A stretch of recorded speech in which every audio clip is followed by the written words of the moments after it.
ఆ రోజు ఏం చెప్పినా అంటే అవుట్ సోర్సింగ్, కాంట్రాక్టు, ప్రభుత్వ పథకాలు. మీరా అండి? మేము చెప్తాము ఏమేమి చేసినాం పథకాలు, ఏమేం పథకాలు. మీరు కాదు, మీరు ఏమీ చేయలేదు, మేము చెప్తాము ఏం చేస్తాము. జగన్మోహన్ రెడ్డి గారు అప్పట్లో అంగన్వాడీ వర్కర్లకు 7,000 అయితే జీతాలు ఇస్తున్నారో దాన్ని 11,500 చేసిన మాట వాస్తవమా కాదా? దాని లబ్ధిదారులు ఎంతమంది? 47,476 మంది అంగన్వాడీ వర్కర్లు. మినీ అంగన్వాడీ సెంటర్లు 4,500 జీతం ఉండేది 7,000 చేస్తే లబ్ధిదారులు ఎంతమంది? 6,526 మంది. అంగన్వాడీ హెల్పర్లు 4,500 జీతం ఉండేది 7,000 చేస్తే లబ్ధిదారులు ఎంతమంది? 45,175 మంది. గ్రామ సంఘాలు, సహాయకులు, సంఘమిత్రాలు మరి వాళ్లకు 2,000 ఉండేది ఏకంగా 10,000 చేస్తే 28,152 మంది లబ్ధిదారులు. మున్సిపల్ పారిశుద్ధ్య కార్మికులు 12,000 జీతం 18,000 చేస్తే 28,568 మంది లబ్ధిదారులు. ఆశా వర్కర్లకు 3,000 జీతం ఇస్తుండేది జగన్మోహన్ రెడ్డి గారు 10,000 చేస్తే 41,416 మంది లబ్ధిదారులు. ప్రభుత్వ ఉద్యోగులందరికీ కూడా రెగ్యులర్ వాళ్లకు అయ్యారు. వెంటనే ప్రభుత్వం ప్రమాణ స్వీకారం చేసిన వెంటనే 27% అయ్యారు ఇచ్చినందువల్ల 3,94,929 మంది లబ్ధిదారులు. గిరిజన సంక్షేమ శాఖ కమ్యూనిటీ హెల్త్ వర్కర్లకు 400 జీతం ఇచ్చేది 4,000 చేస్తే 2,652 మంది లబ్ధిదారులు. హోంగార్డులు 18,000 జీతం వచ్చేది 21,300 చేస్తే 14,984 మంది లబ్ధిదారులు. పాఠశాల విద్యాశాఖలో కుక్క మెల్పర్లకు 1,000 రూపాయల జీతం ఉండేది 3,000 చేస్తే 84,833 మంది లబ్ధిదారులు. 108 సర్వీస్ 108 సర్వీసు 13,000 జీతం ఉంటే 28,000 చేస్తే 1,720 మంది లబ్ధిదారులు. మరి అదేవిధంగా పనిచేసే ఎమర్జెన్సీ మెడికల్ టెక్నీషియన్ 108లో 17,500 మంది రూపాయలు జీతం ఉండే 20,000 చేస్తే 17,020 మంది లబ్ధిదారులు. 104 డ్రైవర్లు 26,000 చేసి 705 మంది లబ్ధిదారులు.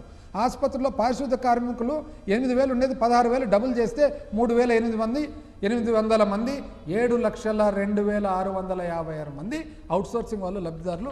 మీరా మేమా అండి చేసేది? ఇదే కాక అవుట్సోర్సింగ్ విషయానికి వస్తే 10,117 మందిని కాంట్రాక్ట్ ఉద్యోగులను, అవుట్సోర్సింగ్ కాదు కాంట్రాక్ట్ ఉద్యోగులను రెగ్యులరైజేషన్లో 10,117 మందిని అన్ని రకాల చట్టాలు, కోర్టు ఆర్డర్లు అన్నీ కూడా మరి అప్లై అయ్యే వాళ్ళను ఐడెంటిఫై చేసిన తర్వాత 3,400 మందికి అపాయింట్మెంట్లు కూడా ఇవ్వడం జరిగింది గత ప్రభుత్వంలో. బ్యాలెన్స్ వాళ్లకు అన్ని రెడీ చేసినాం, ఇంతవరకు ఇవ్వలేదు. ఎక్కడండి? ఎంత అన్యాయంగా! అసలు చెప్పుకోవాలంటే మీ మేనిఫెస్టోను మేము అమలు చేసినాం, ప్రజలు కూడా ఎంత అమాయకులు చూడండి. ఇంకా అప్పట్లో మేము అన్ని కరెక్ట్గా చేసుకుంటా ఆ కోవిడ్లో ఆ ఇబ్బందుల్లో చేస్తే అప్పుడు చూడండి ఆంధ్రజ్యోతి జీతం మోసం గురు, జీతం రివర్స్, ఉద్యోగులకు షాక్. అంటే ఇప్పుడు బాగుందా? ఉద్యోగులకు ఇప్పుడు స్వీట్గా హ్యాపీ దీపావళి, హ్యాపీ దీపావళి. అదేవిధంగా 14.29 ఫిట్మెంటు అంటే ఇవనే వాళ్ళు సిఫార్సు, అదేదో ఆల్రెడీ అయిపోయినట్లు ఈనాడు మోసం గురు.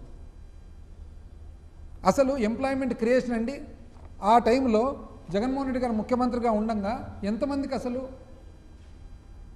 నిరుద్యోగులకు ఉద్యోగాలు ఇచ్చినది? టోటల్గా చూసినట్లయితే అగ్రికల్చర్ అండ్ కోఆపరేషను 175 మంది, యానిమల్ హస్బెండరీ డైరీ డెవలప్మెంట్ 372 మంది. అదేవిధంగా చూసుకుంటూ అట్లా గ్రామ సచివాలయాలు అన్నీ చూసుకుంటూ పోతే టోటల్గా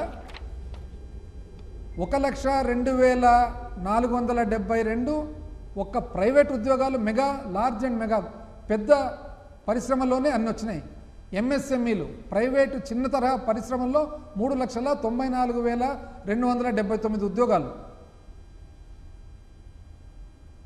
23,65,675 ఉద్యోగాలు ఒక ప్రైవేట్ రంగంలోనే. ప్రైవేట్ రంగంలో మొత్తం చూసినట్లయితే 30,99,470 ఉద్యోగాలు ప్రైవేట్ రంగంలో. ప్రభుత్వ రంగంలో చూసినట్లయితే రెగ్యులర్ ఉద్యోగాలు వచ్చేసి 2,13,662. దాంట్లో ఎక్కువ గ్రామ వార్డు సచివాలయాల్లో 1,25,110. ఒక్క హెల్త్ డిపార్ట్మెంట్లోనే ఇంచుమించు 50,000 ఉద్యోగాలు. కాంట్రాక్ట్ ఉద్యోగాలు 45,771 అంటే 46,000 ఉద్యోగాలు ఇంచుమించు. అవుట్సోర్సింగ్ 3,71,007 అంటే ఇంచుమించు 3,72,000 ఉద్యోగాలు. ఎక్కడండి ఇవన్నీ? అసలు అవుట్సోర్సింగ్లో ఉండే వాళ్లకు కరెక్ట్గా 1వ తారీఖు రావాలా జీతం అని చెప్పి యాప్కాస్ పెట్టి వాళ్ళకు ఇన్సూరెన్స్ పెట్టి వాళ్ళకి అన్ని బెనిఫిట్స్ వచ్చేటట్లు చేసి ఎక్కడ పోయినాయండి? అయినా మీడియా కూడా మొన్న జూబ్లీ సెలక్షన్లో భాగంగా రేవంత్ రెడ్డి గారు ఒక మాట బాగా చెప్పినారు, ముఖ్యమంత్రి తెలంగాణ ముఖ్యమంత్రి గారు. ఏమన్నారంటే కొన్ని పేపర్